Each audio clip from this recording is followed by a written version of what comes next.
Hello everybody, back again, Lake Station Community Advocate and Educator here. I have something else that I want to touch on, and I've been noticing this reoccurring pattern within our community, and maybe other people don't don't really notice these things, but hopefully after I speak with you, that you kind of will pay attention to these things.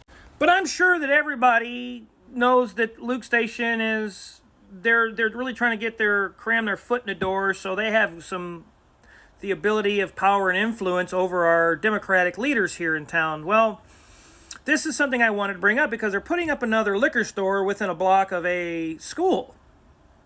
And we don't need another liquor store. Everybody knows this. We just don't. Okay? Now, it's funny because, pouring, concrete on bridges, doing things on... I poured concrete for 8 years, almost 10 years. And I was flatworks foreman. I'm pretty well versed in concrete.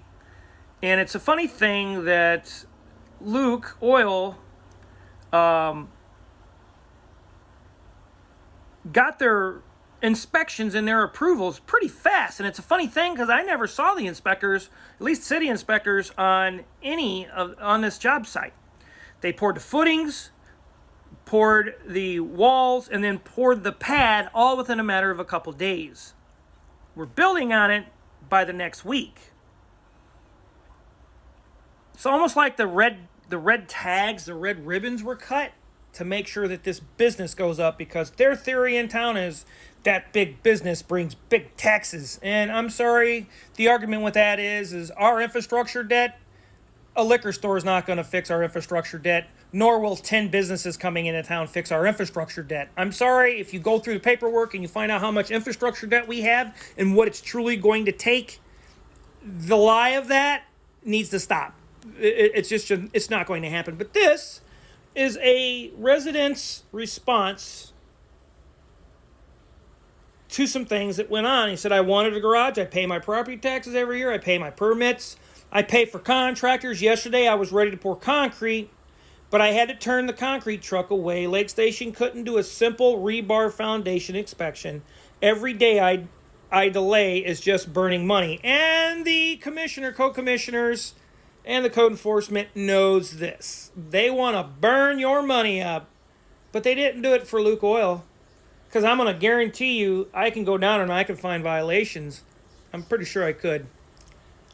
I could sell my homestead and go somewhere new, but I have a big gaping hole in my backyard now.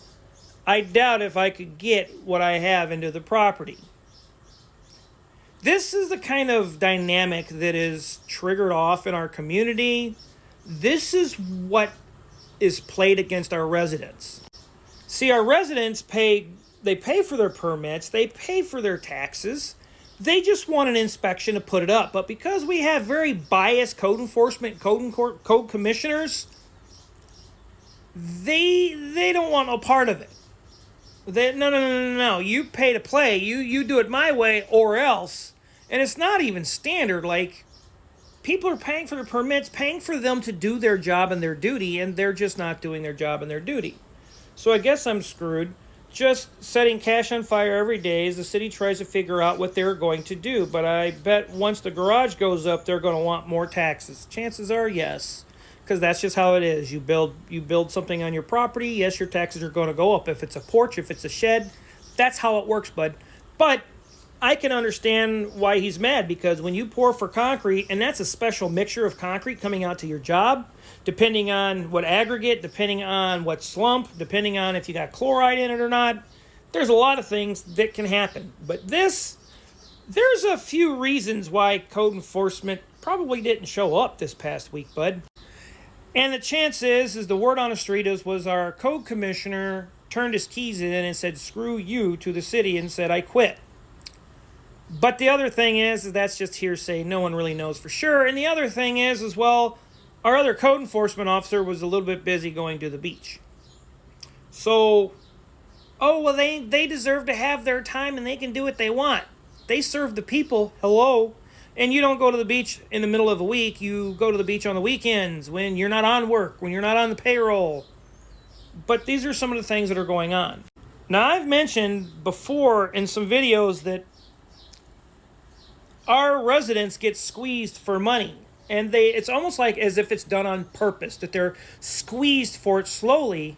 Because if they're squeezed for it slowly, maybe they'll just want to give in and sell the property for a wholesale price and like $50,000 and just sell it and get out from underneath it, get out of town.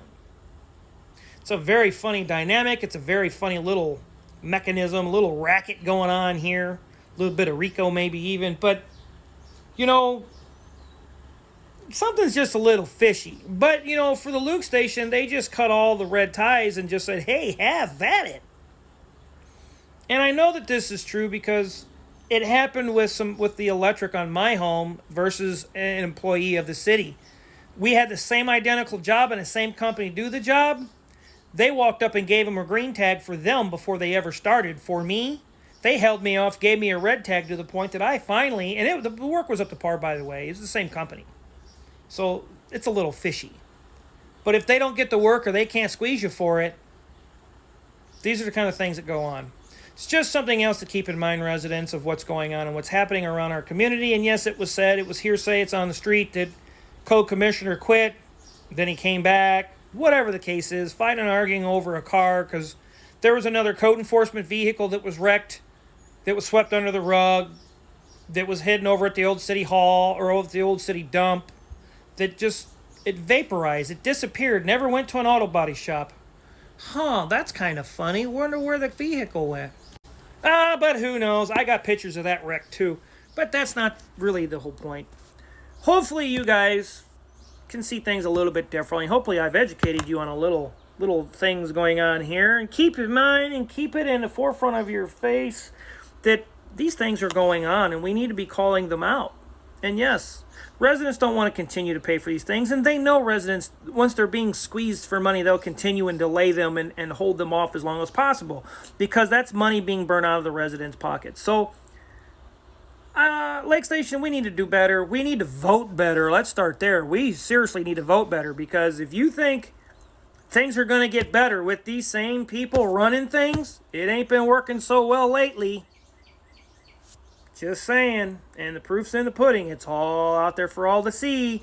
So, for you all, we need to do better.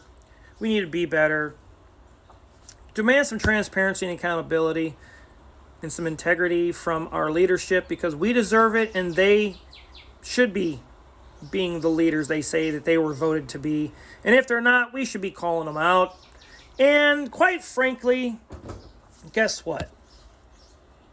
Be the change you want to be the change you want to see for yourself, for others, because you never know what you can achieve for yourself, for your neighbors, for your community, for now and for the long haul.